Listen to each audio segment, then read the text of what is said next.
What's up, my fellow child of light?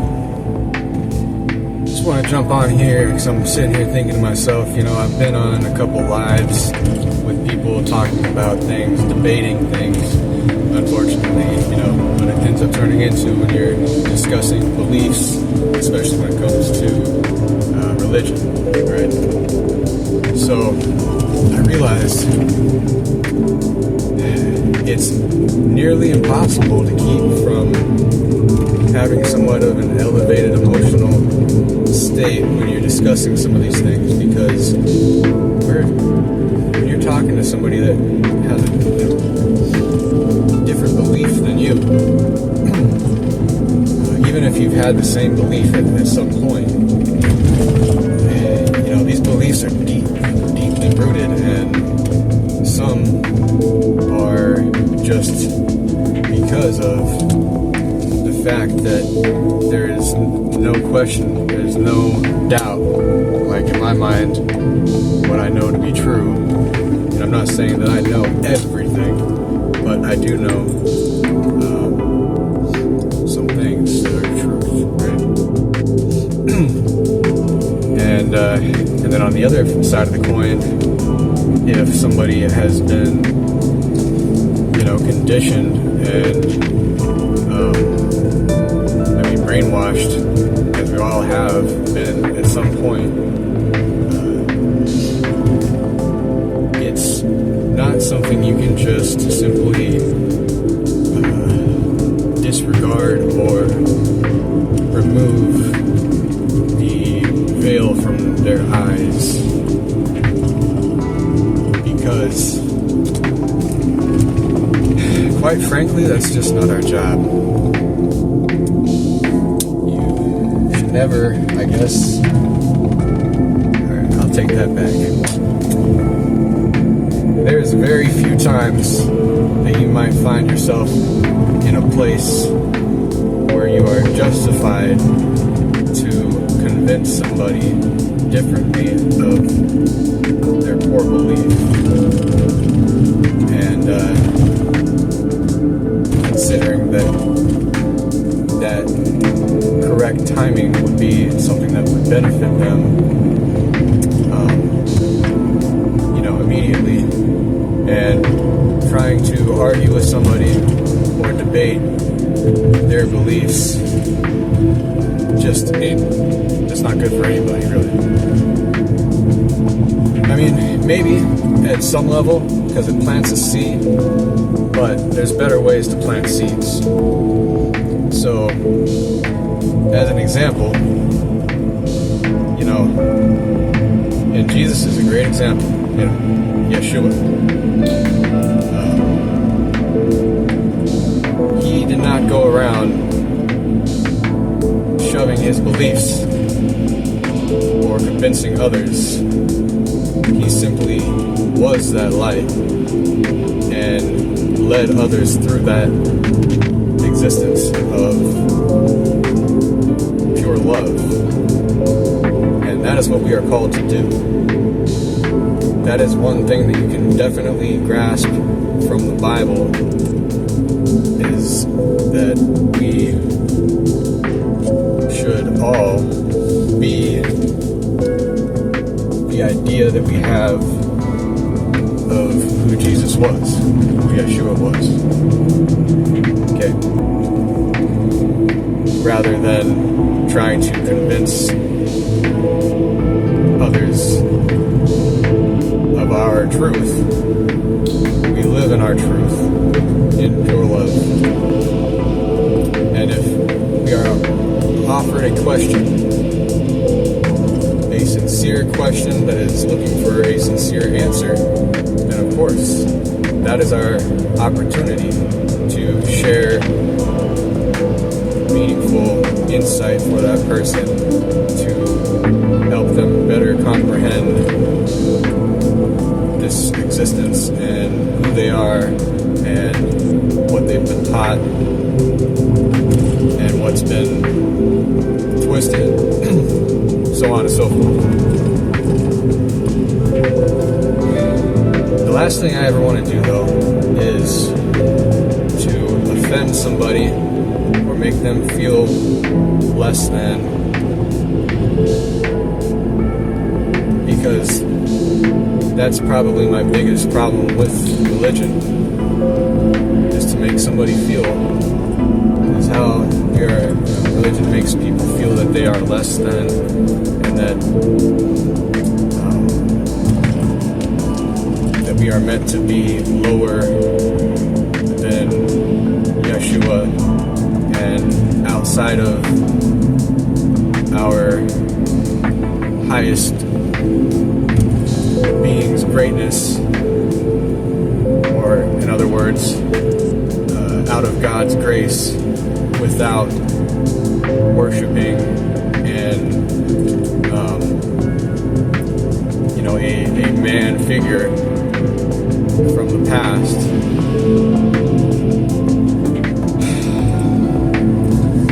That's the hard thing. I start talking about this, and I know right off the bat, if you're a Christian and you're watching this, a lot of what I'm saying is very triggering, and that's not what I want it to be. I want to shed the beauty of what your belief. You're on the right track with where your heart is, if you truly are looking for a love within you to share with the world and to be for the world. It's just that your power, you do have power, and you are not less than. You do not require some sort of savior or forgiveness that is external from you. You are your savior. Finding that love within you will save you. Connecting with God through your consciousness and your experience, being God in the way that you have authority over your peace and your love and your life, and allowing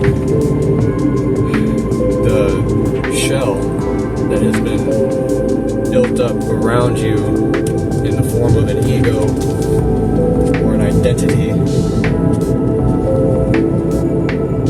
let that go, let it fall away, and now your existence is beautiful. And one of the common misconceptions that people come up with whenever brought with the idea that we are God, or again, God is a word, so we are that which we have perceived to be God.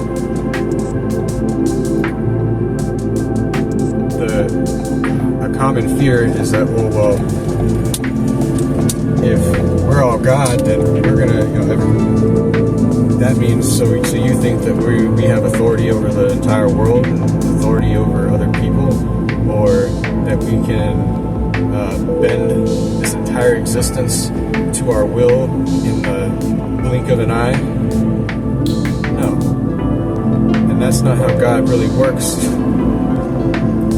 Because,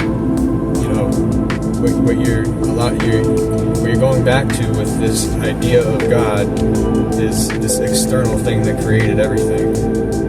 But it's really our internal consciousness that creates existence. And I know it's difficult for a lot of people to comprehend, and that's why I'm talking on this. I'm trying to level with you in a way that's not threatening or offensive, in a way that's very informational, to help you realize and find what I found, because I was in the same place. I was a Christian believed in the entire church-taught religion,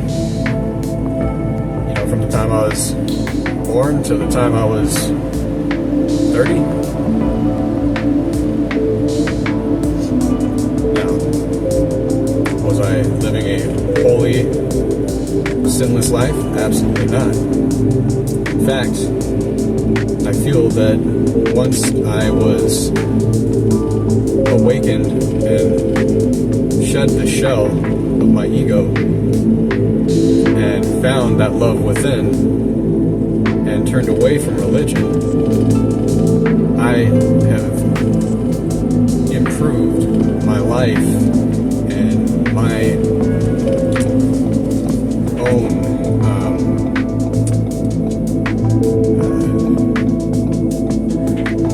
own self, my own morals, my own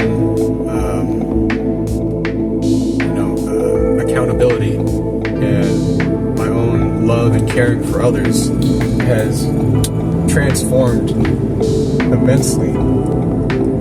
I don't feel the guilt and the shame and the oppression and the suppression that I felt my entire life. And I feel that those things, that guilt, shame, oppression, suppression, all those ideas were really what pushed me to a life of chaos and, always trying to fill some kind of void or hole in my heart, because my identity was taken from me. My real identity, my connection to source and all that is, and that love that's totally unconditional and does not ask for anything.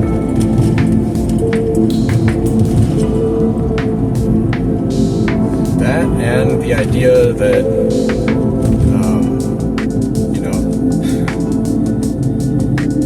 the idea of these evil demons constantly waging war on you, and the rapture happening soon, end of the world, and are you gonna make it to heaven? Are you gonna go to hell? Even the idea of hell, think about how much that messes you up. You made it, you say, oh well, I don't make the rules, that's just how it is. But here's the thing, it's not. And that's a very dark belief, and it also puts you in a place. It's a dark belief to believe that if you don't live a certain way or submit your life to an external being or pray for forgiveness and all these things and believe in these stories and all the stuff that the church tells you, then there's this place called hell that's either described as eternal torture and flames, or being just separated from God, and all that's beautiful. Okay, that is a dark belief, and not only is it a dark belief, but it also puts into your mind, into the whole idea of this life now is just to make it to heaven when we die. So that takes away a lot of the experience that you should be having on this earth, and a lot of the impact that you should be having in this earth, because you're being weighed down and have this false hope that you're someday going to be judged according to an external being, and you have the potential of this terrible existence for eternity. That's one of the things I struggled with so much as a kid, teenager, and an adult. Like, how can that possibly be? Even when I was still identified as a Christian and went to church, and I could not wrap my head around why in the hell would God, this loving, ultimate being that created us even make that an option for us? You know, how? So you're constantly being torn. You're back and forth, like, you know, it really messes your head up, because then you start thinking, well, what's wrong with me? And oh man, it's just the way it is. And oh, I'm you know, I've got to do better. And you know, it's just this inner turmoil, this back and forth. You know, always fighting with yourself and feeling, you know, separated and sick and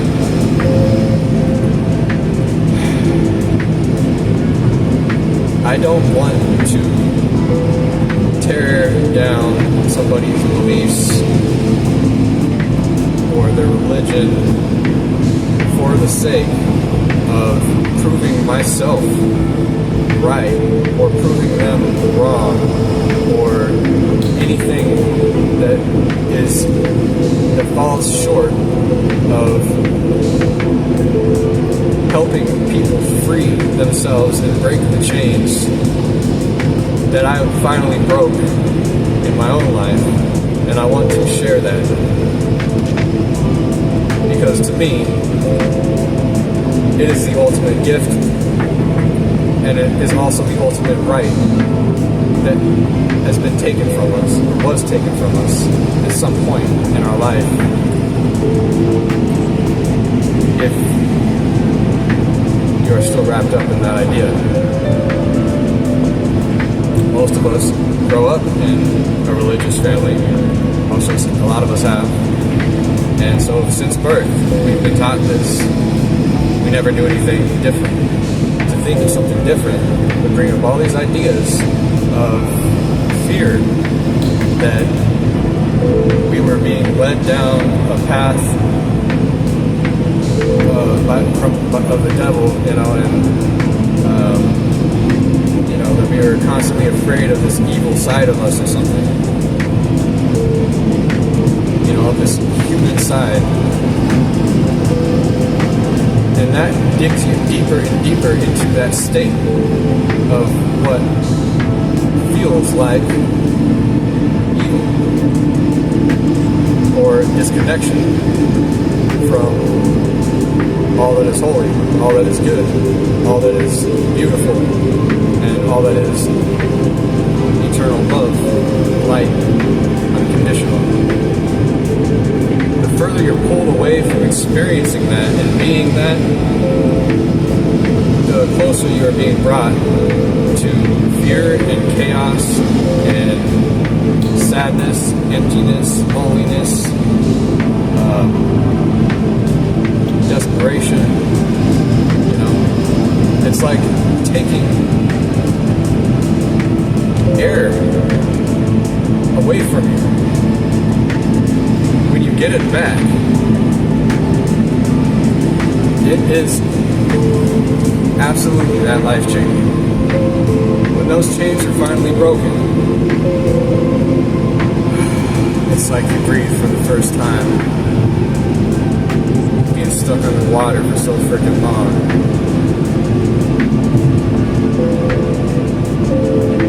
Maybe that's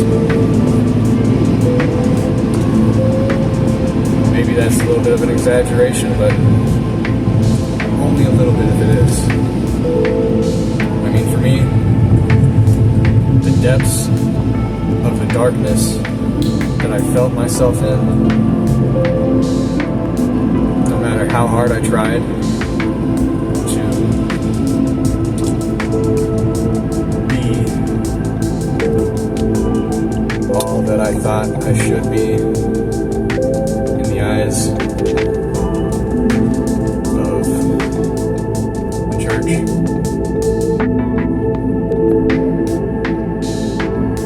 Nothing ever lasted. I had epiphanies, and you know, I've even experienced falling to the ground when a lady was praying for me in church and crying tears of joy and feeling drunk and feeling like I was freed from so many things.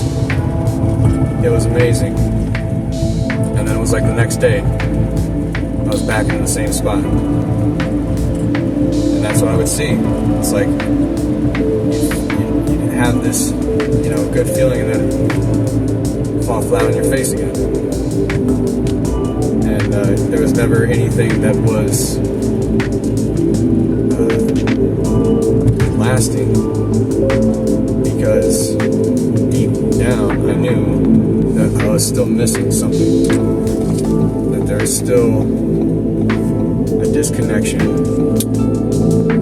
and there is still a sense of guilt and shame and fear and desperation, confusion, chaos, all that stuff that festers inside you when you're fixated on this idea of that's not true. And the reason for that is, the reason you experience all that, not only is it from the way we're told to believe the stories and what we're told to believe about ourselves and everything else, it's because your being, your truth within you, your heart, your soul, knows deep down that what you're trying to live, trying to experience, trying to be, what you are believing in is false. So, if you feel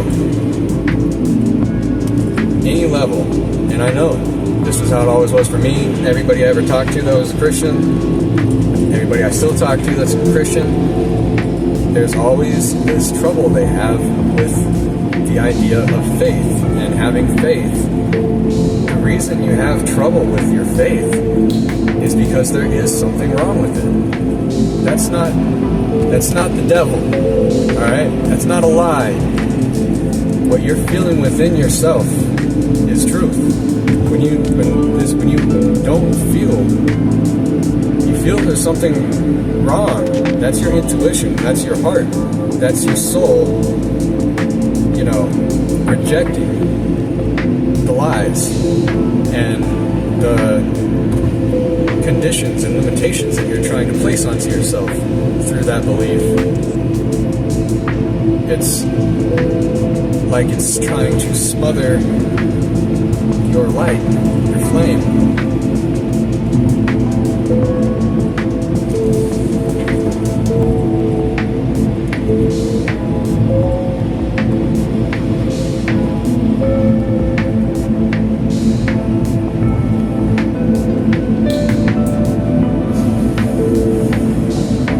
I wish that I could, well, you know what, I will.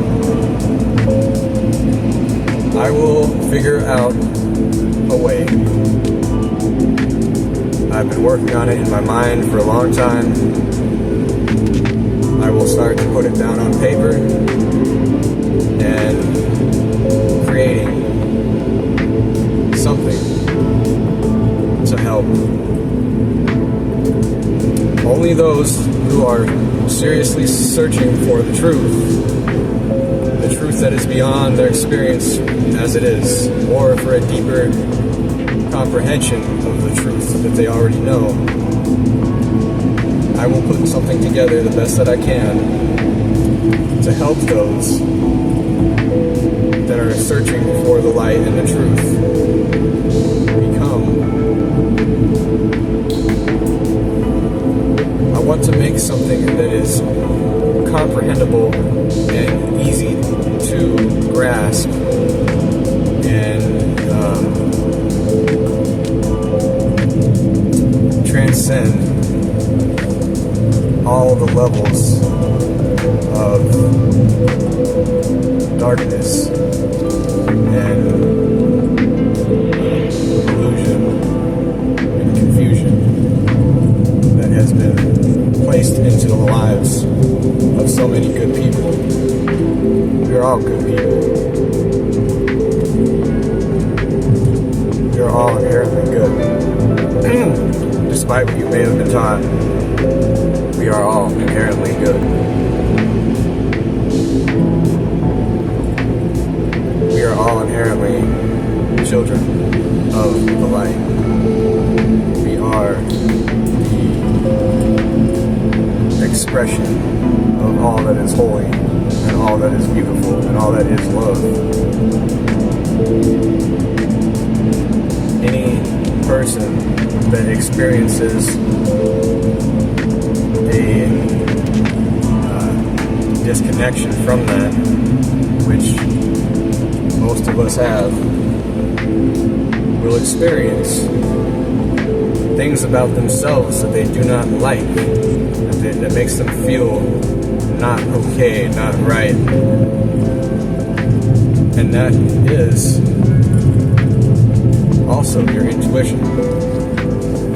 If there is something, and that's your heart, and that's your truth, your soul, if there's something that you are doing that you don't like, if there's something about you that you don't like, okay, first off, don't try to fix it.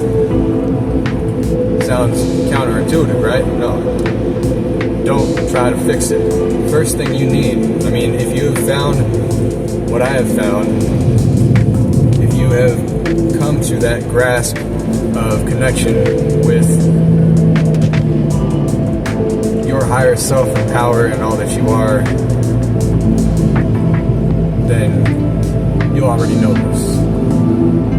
You'll already see these aspects of yourself as merely lessons in your life. And you have the opportunity to embrace them and comprehend them and get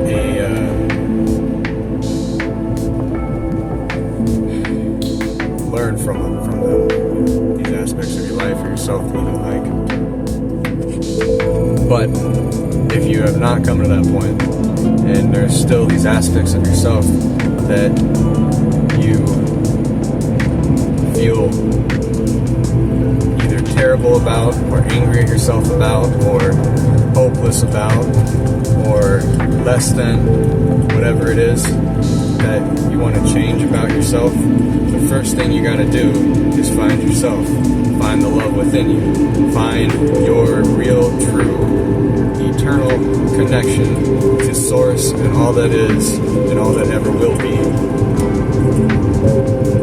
The fear will fall away.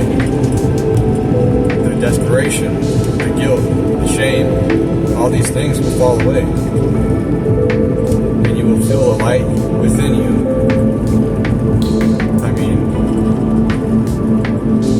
Metaphorically, but also physically, you feel a light within you that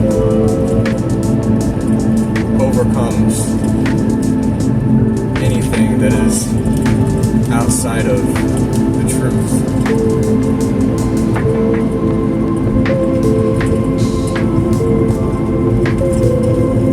And there is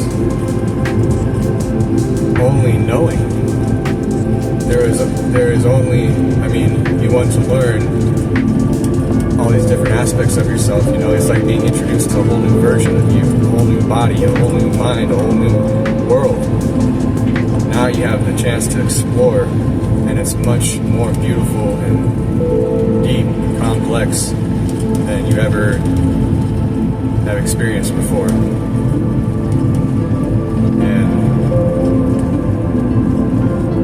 Living in that light, that love, that peace, that freedom, that joy, that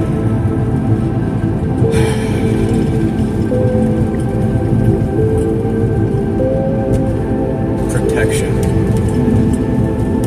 and connection to all that is, or in other words, God.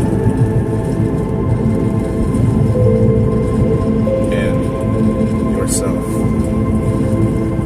When the illusion is peeled away, you start to live again. In the Bible, when it talks, the whole point of Yeshua's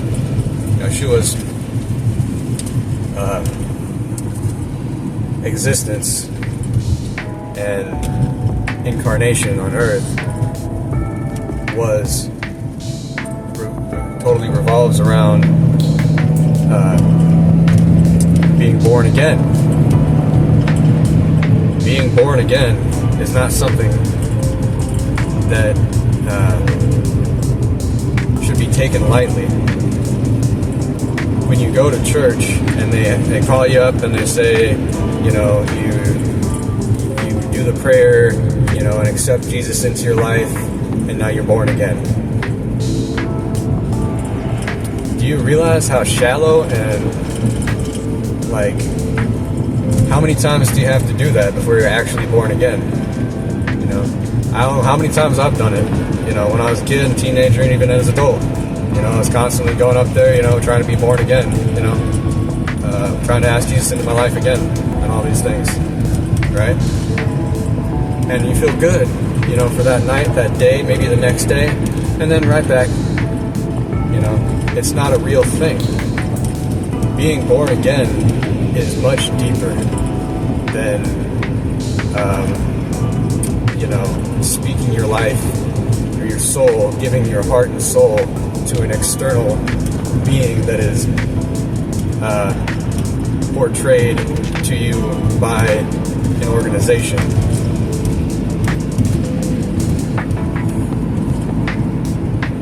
If anything,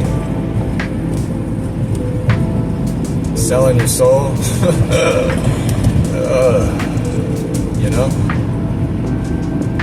it's not fun, but I feel that my soul was returned to me, and I was truly born again, and I have a new life now. I have a new mind, a new heart, a new soul, a new comprehension. Everything about me has changed. Almost everything, I guess.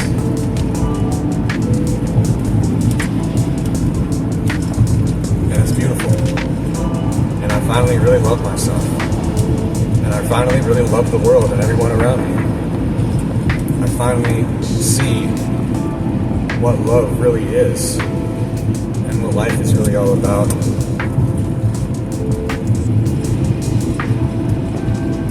I finally experience peace every day and joy and freedom.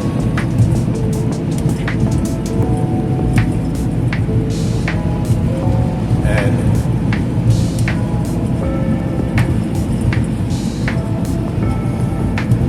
I'm discovering more and more about myself as I continue to grow in this new version.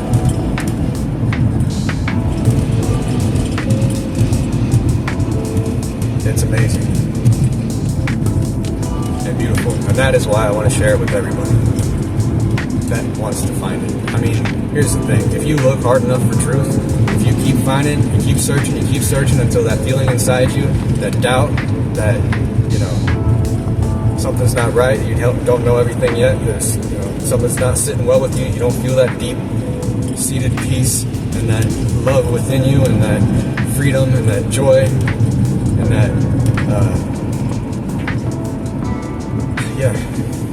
if there is something that's still not feeling so right within you, and you just keep searching for the truth,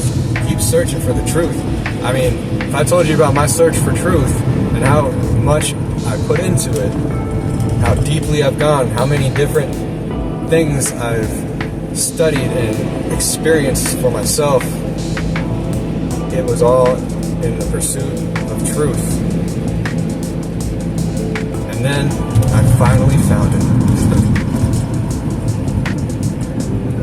It may even be, and I think, most people that have come to this same experience as me will often say that they went through some massive struggles, dark night of the soul, spiritual awakening, being reborn, born again, is not easy. It is much like a butterfly, a caterpillar, crawls long ways, finally finds a safe spot high up in a tree on a tree branch. And then he starts building his cocoon. And now he's enveloped in this cocoon. And now his body turns into mush. It turns into liquid and totally transforms. It's painful. It's scary.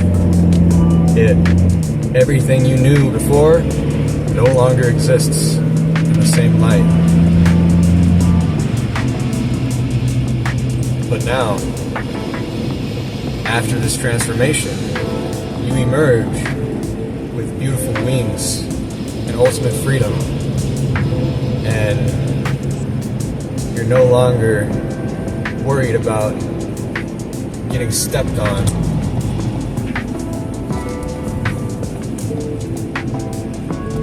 Or not fulfilling your potential, or ever finding the truth and the beauty of this life and of yourself. Now, you are a beautiful butterfly, floating around, not worried about a damn thing. Because you know what? Even a butterfly, he's gonna get eaten, he's gonna die eventually, but you don't care. You don't care anymore, because he's already experienced what he came here to experience. And he knows that if a bird eats him, whenever he finally loses this body, he'll be coming right back, or going right back to where he came from before he came here as a caterpillar. See what I'm saying? The idea of death is no longer scary.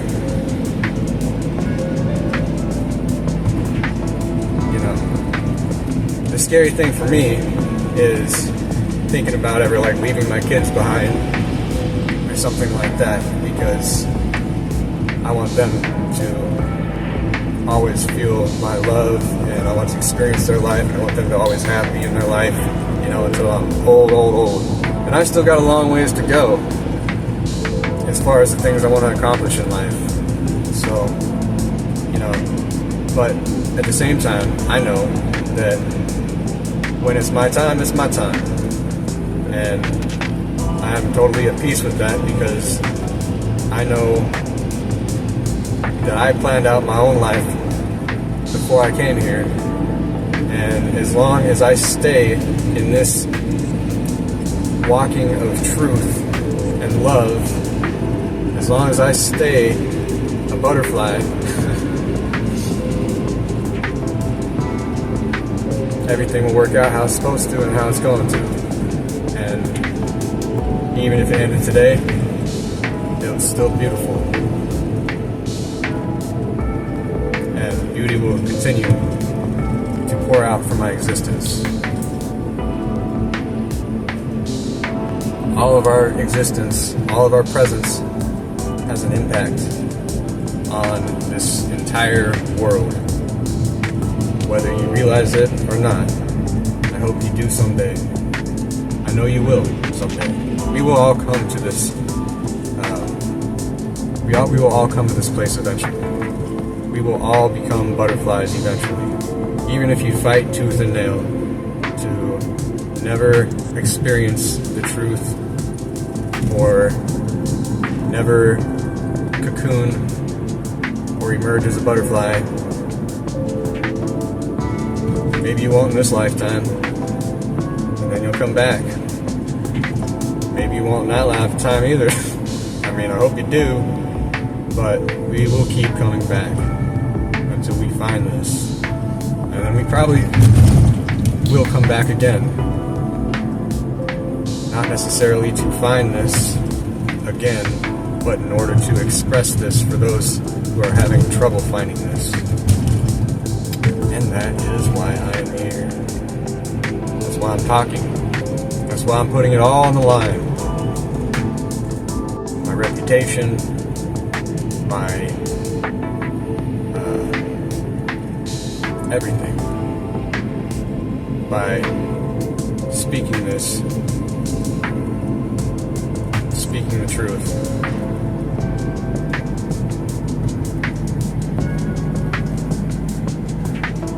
And it's because I know that that's what's right, and I know that I'm protected, And I know that I can never go back to being a caterpillar. It's just not possible. Just not possible. Whenever I die, I will die a butterfly. It's got a catch to it, doesn't it?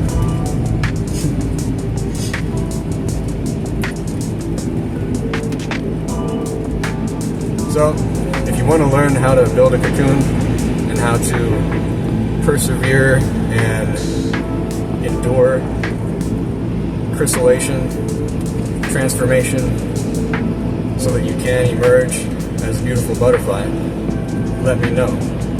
And I will be glad to help you with all that I can, with my heart, from my heart and my being. I am not on here to sell or offer a program or anything yet. I did say I want to put something together, right? But not one of those things. This is something that everyone should have access to, not something that should be held for the elite or the wealthy. And, that's the whole problem with our world right now, is that it has been. So, if I were ever to offer some sort of a program for this, it would be donations only. So hold me to that. If I ever come up with a program about finding yourself and learning how to transform into a butterfly, I will not be putting a dollar tag on that type of a teaching ever, because it is something that everyone has a birthright to. So it would be definitely donations only. So basically what I'm just trying to sell you here is I love you. I love you. I love all of us. I love this world. I love myself. I love my family. I love the birds and the trees. I love the ocean and the stars and the moon and the sun. I love it all. And I want us all to have this opportunity in this life to love ourselves and everything around us, and to live in that love and to be set free from these chains. That is heaven on earth. That is our ultimate goal. So that is what I will do. All that I can, one day at a time. So seriously, if you are looking, you are serious about finding the truth, you are serious about addressing the depths of your darkness, overcoming it, to whatever degree, really. As long as you're searching for another piece of truth that can be found within yourself, and that is, and always will be, and always has been, and will transcend anything anyone else ever tells you. That's what I want to help you receive. I want to give to you. And I will do my best to guide you down that path to the best tree possible. Find the best branch. And then prepare for transformation. And I'll even fly alongside you as a butterfly that you are. Damn right. Woo, 45 minutes. I'll probably chop this video up into different sections, maybe not, I don't know, but I don't think anybody's gonna watch me ramble on for 45 minutes. Hey, if you do, damn, you love me too. Ain't that wonderful? So, no, I'm not trying to be kind. I love you. I fucking love you, man. I fucking love you, lady. I fucking love you all. So, as I drive into the sunset here, I will now enjoy the next 20 minutes of peace on my drive. And probably see some eagles. Peace, love, light. Shine your fucking light. Yeah, boy. Ah, yeah.